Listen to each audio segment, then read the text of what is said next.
Welcome to Mecum Presents On the Move, brought to you by State Farm. It's the show geared toward keeping you up to speed with the latest auto news, event coverage, and expert industry insight. Now, here are your hosts, Matt Avery and John Craman.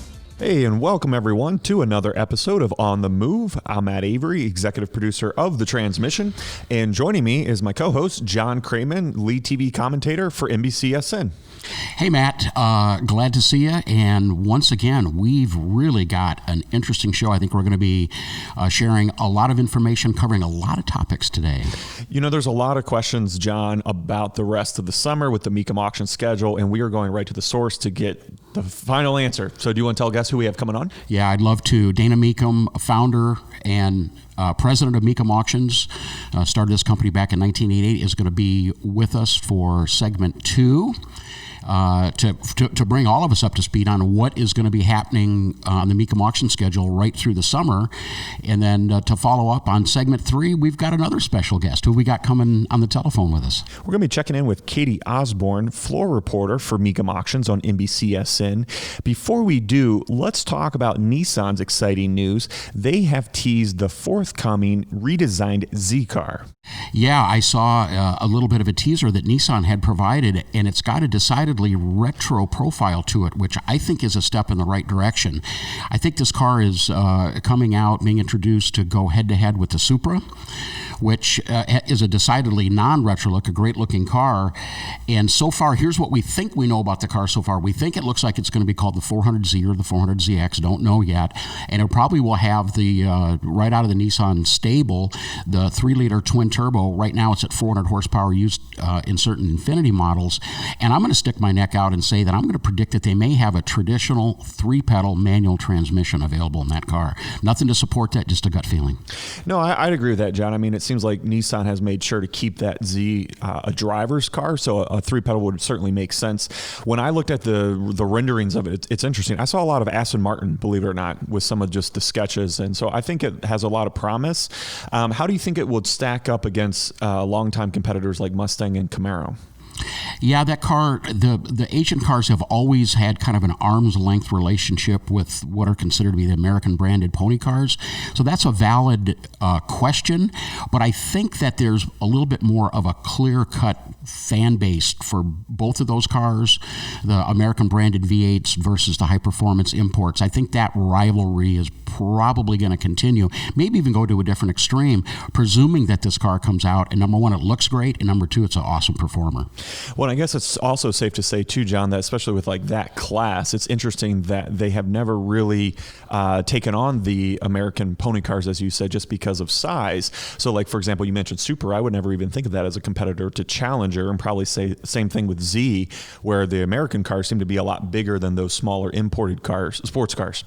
Well, and that is one fundamental difference between the Supra and the Z car traditionally is the overall physical size. We know in the pony car world that the Challenger is a relative behemoth. Now, the refinement and the performance they've been able to incorporate into that car has been astonishing. Keep in mind that platform has been around since 2008 and still going strong now in its 13th year. The Camaro and the Mustang lineups, however, have been somewhat trimmed down. They've got a little bit more priority on getting the weight of the cars down and the physical cars down, arguably making them a little bit more of competition to the Asian cars, which you're right, the Asian performance cars, which traditionally have been a little bit on the smaller side than those.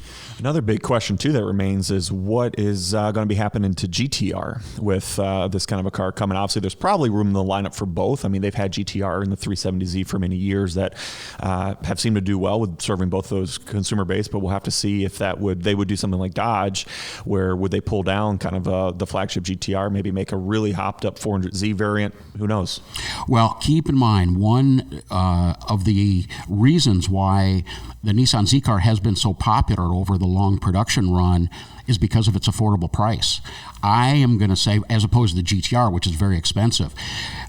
Again, no information, no data, but I'll predict that the new redesign Z car is going to come in about half the price of the GTR. So it's going to maybe appeal to somebody wanting some performance and sport and fun to drive factor, but doesn't quite have the pocketbook.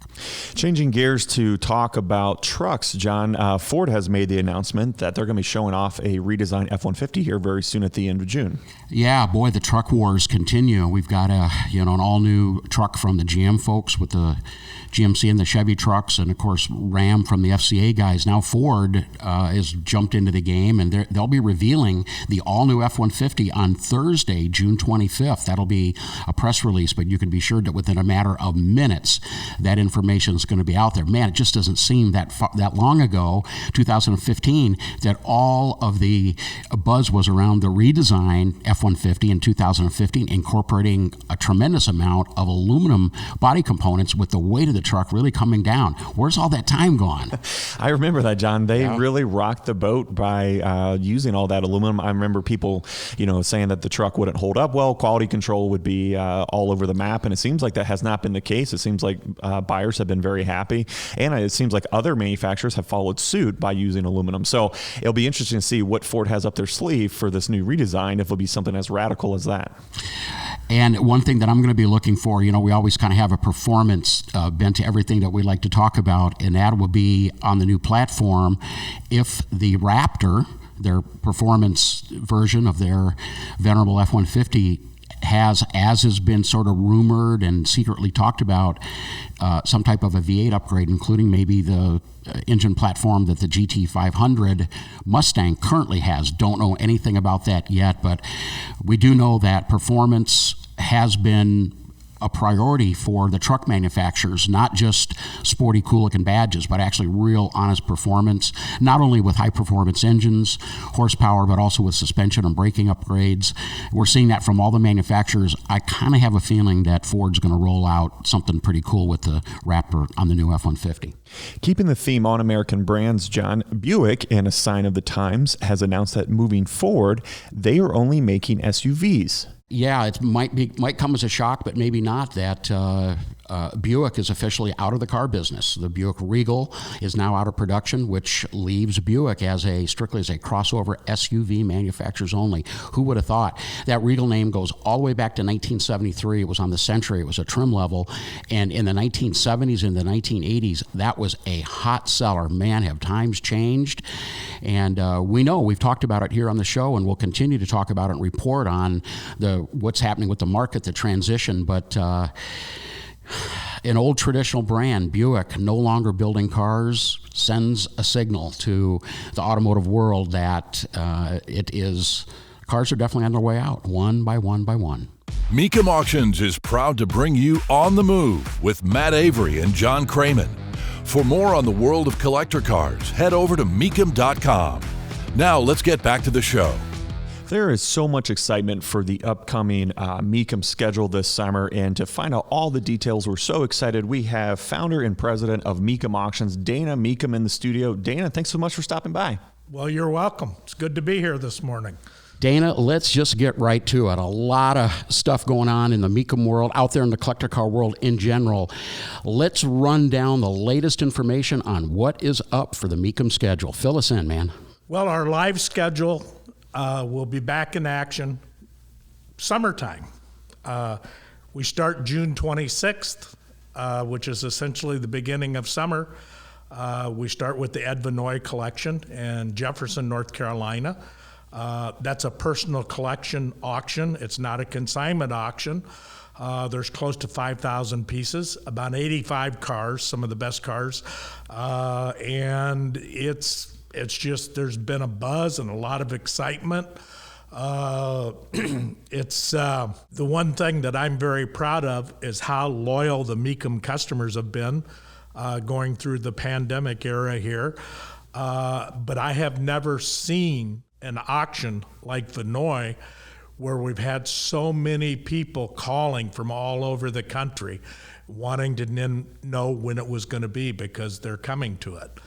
And the big thing about our summer schedule as we get going here, our operations team led by Harold Gerdes, they have worked tirelessly day and night to follow all the rules that we haven't had before. and to really put a lot of safety into it. For example, the Vinoy collection is over 30,000 square feet inside. So from a social distancing standpoint and so forth, we will be able to handle 250 to 350 people inside the building to preview the items. If there's too many people, we will social distance outside. It's summertime, so it's going to be nice out, and people have to wait and take turns to preview. As far as the actual auction, instead of our old putting everybody in chairs, we've got a new thing where we will put up tables, and one person is set at the end of the table, so they're going to be everybody that's seated for the auction is going to be 6 feet apart. Big thing, everybody, when they come in the auction, they will have their temperatures. It'll take a little longer to get in because there's going to be it's real simple. We've got an old adage at Mecum's, the mirror test. If a guy fogs a mirror when he comes in, he gets a bidder's number. Well, you don't get to fog the mirror no more. You got to get your temperature taken. So the first thing we do is the temperature taken. We're not going to mandate wearing masks. We're going to suggest it. If people don't have their own mask, of course they'll have Mecum brands on them.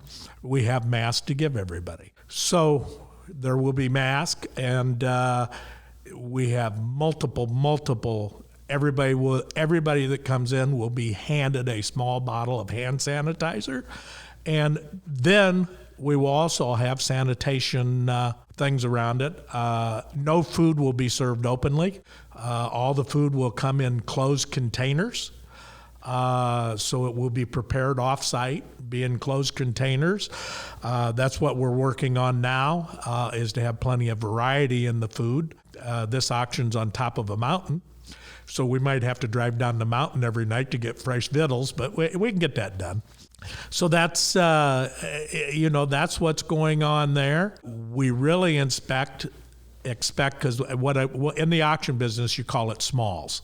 There's a lot of great memorabilia, road art at the Vinoy auction, but there's also a lot of small items.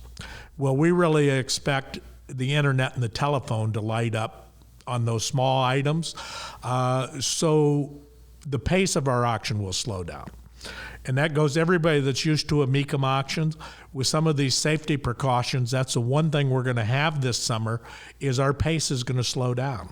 And our pace is going to slow down to let people have a little more time to make decisions and so on and so forth. Little things, and we're still working on this. Everybody knows at a Mecum auction, when you buy something, we have you sign a ticket. Well, we're coming up with a new development there, because we can't hand a pen back and forth. It just you really get to thinking of this. Our team, like I said, it's been a lot of effort and a lot of thought, because there's just so many little things that seem to be natural that it just got to be a precaution right now. Dana, let's shift over to sort of your brainchild. I know you've referred to this particular auction, maybe it's been your favorite, or at least the one that's closest to your heart, the traditional Dana Mecum's Original Spring Classic. Now in year 33, obviously it's been moved to mid-July. Fill us in on your thoughts of how that has evolved and what you're looking forward to at that auction. Well, we took the position early on when we knew we were facing a situation where there would be some time without any business. We took the position that if everything else canceled, that there would be a spring classic. It's sort of the summer classic now. And all things said, we took the position, if we had to cancel other things, that we would cancel other things, but the first live consignment auction we went to would be Indy, no matter when it was. And its original dates in May were changed to late June. Right now, everything goes live in Indiana July 4th. We feel we're in very, very good position. and we're very confident that things are going to go off. We've already got 1,750 cars entered, so it'd be the biggest spring classic ever. There's been some changes, so as those changes come forward, if you're going to come to the spring classic, you need to look at those changes. The biggest change is how you enter. We'll lose some wow factor because we've had a big wow factor where you enter with a big display, and we're moving the entrance because we need to move the entrance to where there's a lot of space outdoors. So if people are lined up for a half hour, 45 minutes getting in, that they're socially distanced getting in. The other thing, that this idea came up in the middle of the night one night, but we've thought how we're going to do the different social distancing, how we're going to do the safety things, and then the light bulb went off. Well, let's social distance the cars. And really, it's a pretty simple idea. We have the cars 3 and 4 feet apart, and it creates a crowd around the cars. It's a state fairground, so the room is endless, and we're going to put the cars 10 to 15 feet apart. And that will distance people more than anything else. The one shortcoming we see we're going to have now is in the auction arena, because the auction arena gets packed, and we're going to be operating with probably 1/3 to 1/2 of the people in the arena that are usually in the arena, because we're going to social distance the seats. And of course, just like Vinoy, we're going to check temperatures. And we know the first question we're going to get, or the first statement is going to be, somebody's going to come in the gate and they're going to say, well, I was in here at 8 o'clock this morning, so I already had my temperature checked. It's not going to work that way. You walk outside to go to your truck or go somewhere else to lunch, whatever you do, when you come back in, every time you walk in the entrance, you're going to get your temperature checked.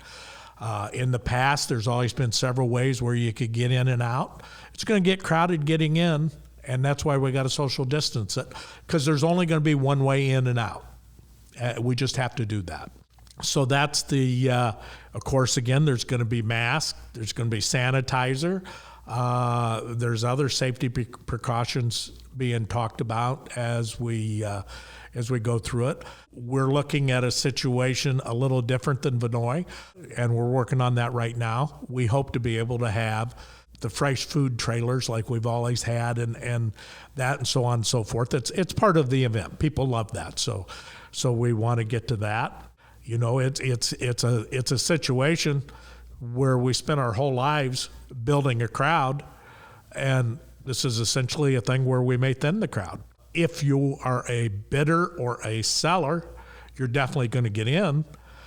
But if it gets too crowded to general admission, we'll just have to close the gate. And that's just something that's got to be.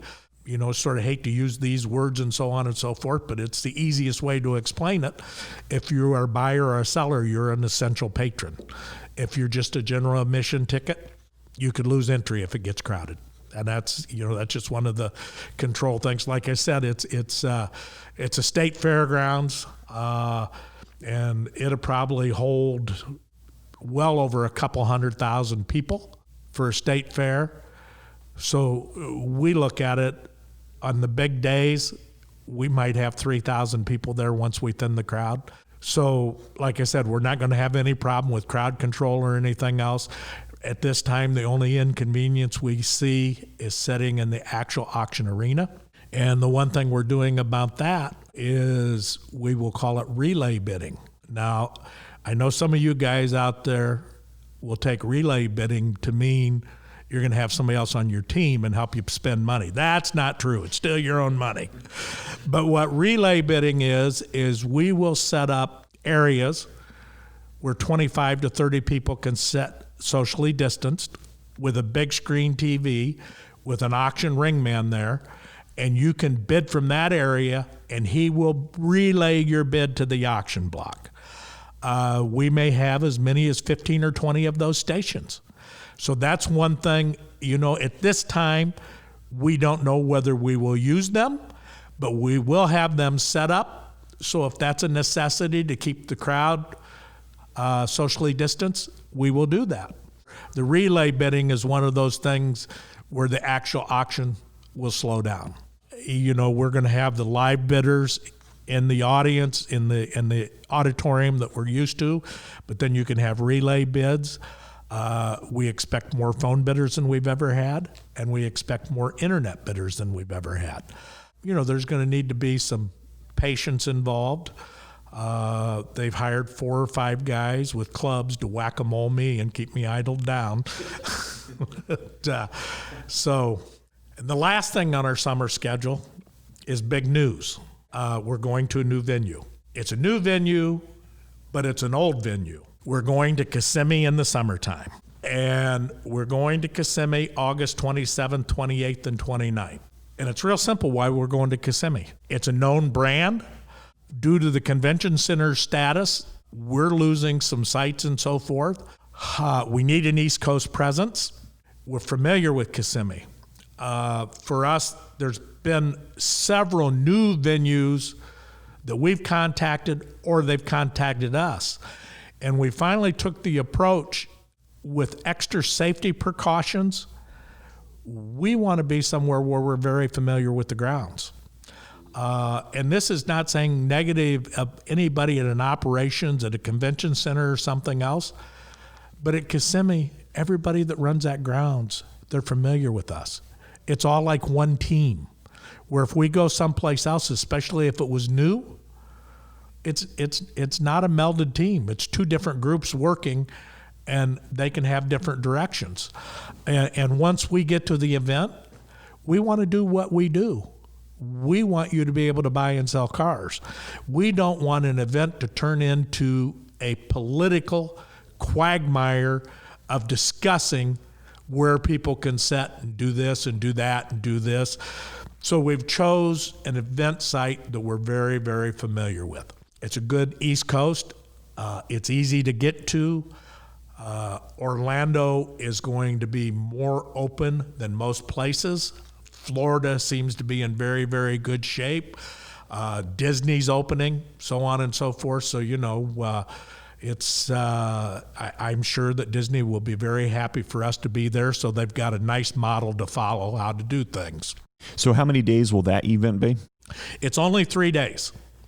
And it's the 27th, 28th, and 29th of August. Here is our one concern about Kissimmee. Everybody knows Kissimmee as the world's largest collector car auction. So our concern is if we get a new customer that's never been to Kissimmee and they come to see the aura, they're not going to see the same aura they see in January. So we know there's a factor where there could be some disappointment because this is going to be a 750 to 1,000 car auction. It's not going to be a 3,500 car auction. But Kissimmee has a great auditorium. It's actually a lot bigger than Indy in the auditorium. So we won't get into a situation where socially distancing people indoors that will want out of room. It will be able to socially distance the cars. Again, there won't be the big tents, where you drive it seems like you drive for 10 minutes driving by tents. So it's not going to seem like the same event. And it's, it's middle of August in Florida, so it's going to be hot. So the one thing that we've got to do besides relay bidding and so on and so forth is we will have cooling stations. It's because it's just an environment, in the middle of the summer, we're usually all inside the convention center somewhere where it's air conditioned.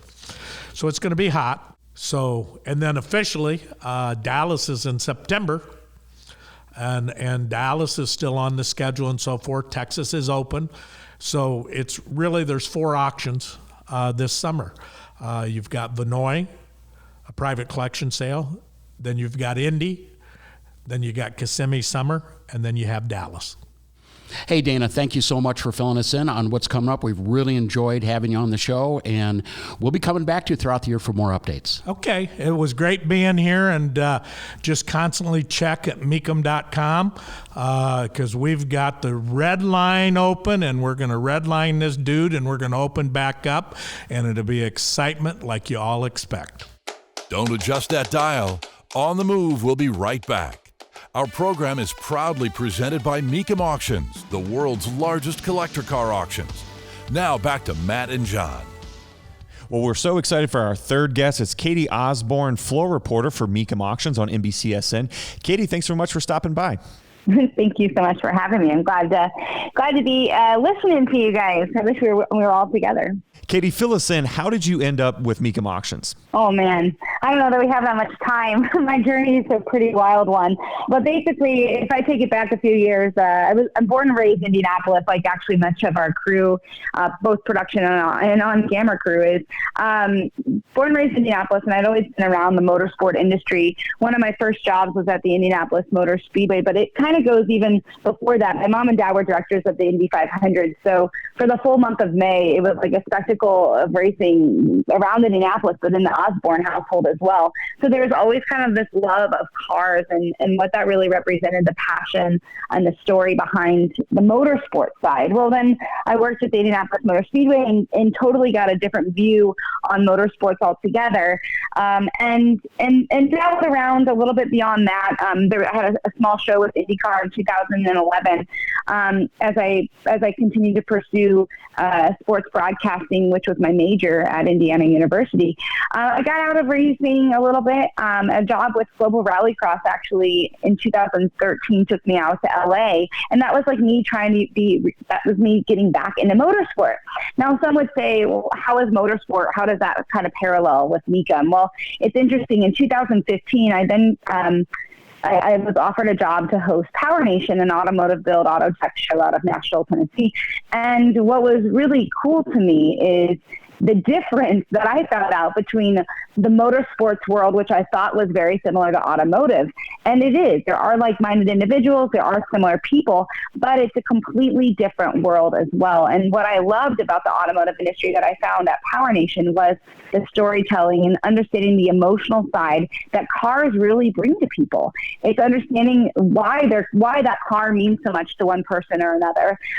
Well, shortly after I got that job, I realized that there was a parallel between Power Nation and Mecum Auctions. I had watched the show before. A buddy of mine, Rutledge Wood, was on the show, and I was trying to understand how that could be paralleled, especially knowing that there wasn't a woman's voice on the show. I wasn't trying to be one of the guys. I wanted to come in with an emotional tie and connect with the viewers and the social media side of things.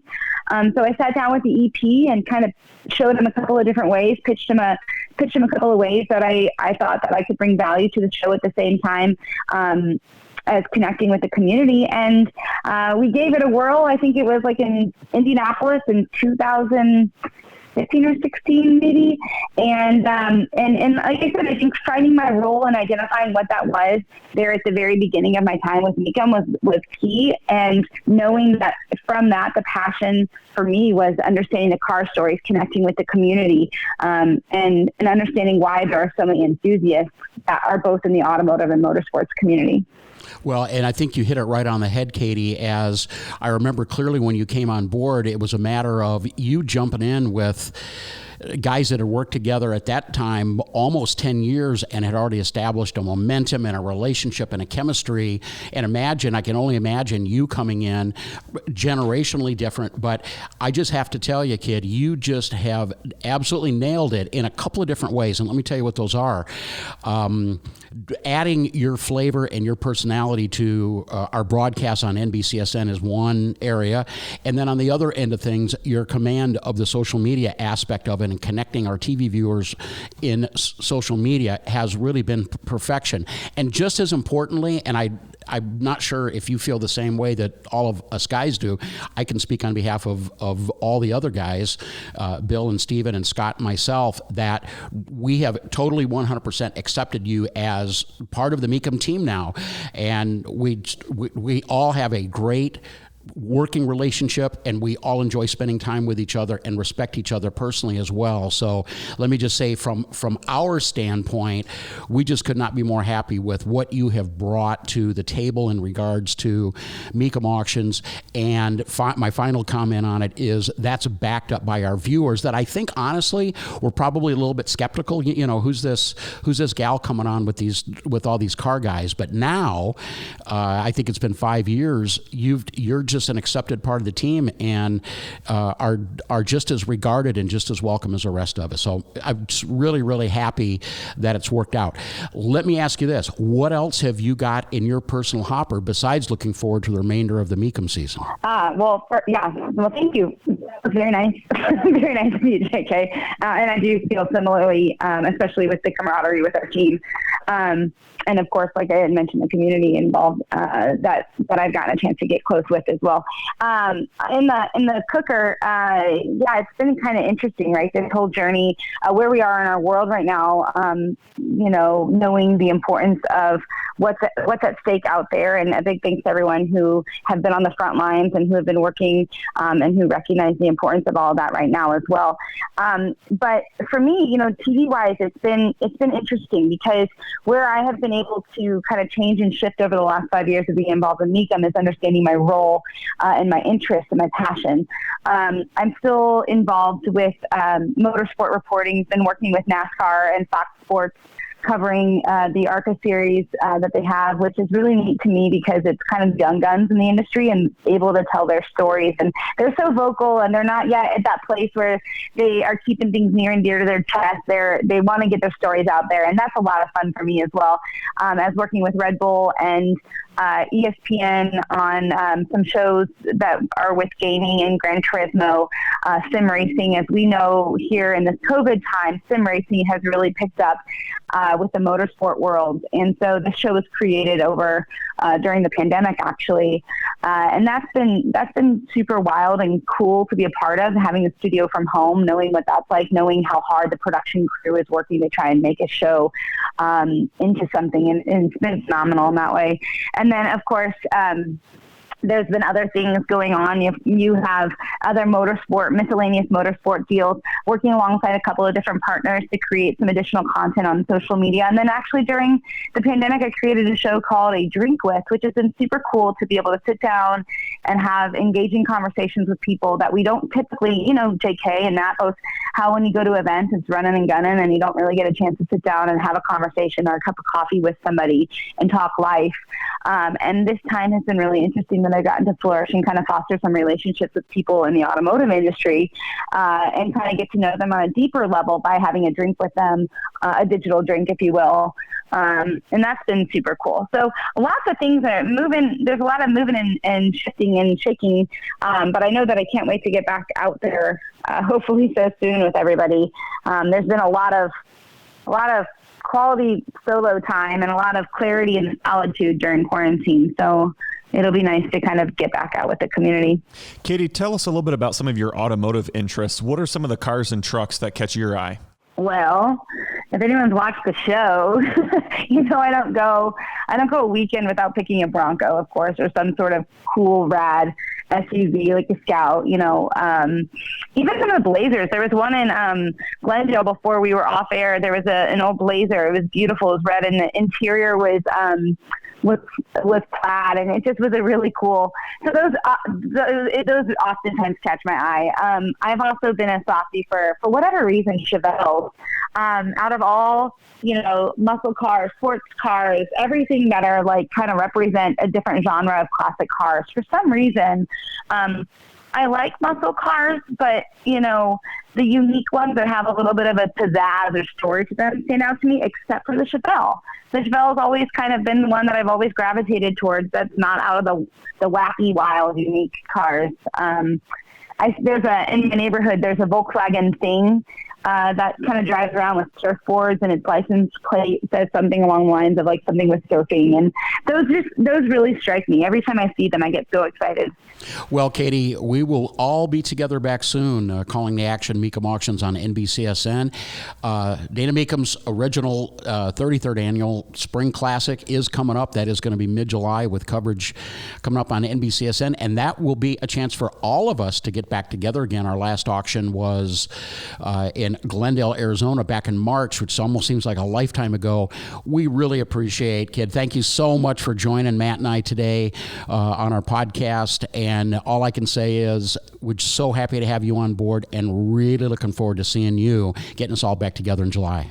Yeah, I can't wait. Thank you guys for having me, and thanks to the community for staying loyal and staying a part of it. I know that we have some of the greatest, our community, JK Met, as we all know. It's just phenomenal, and they're so loyal.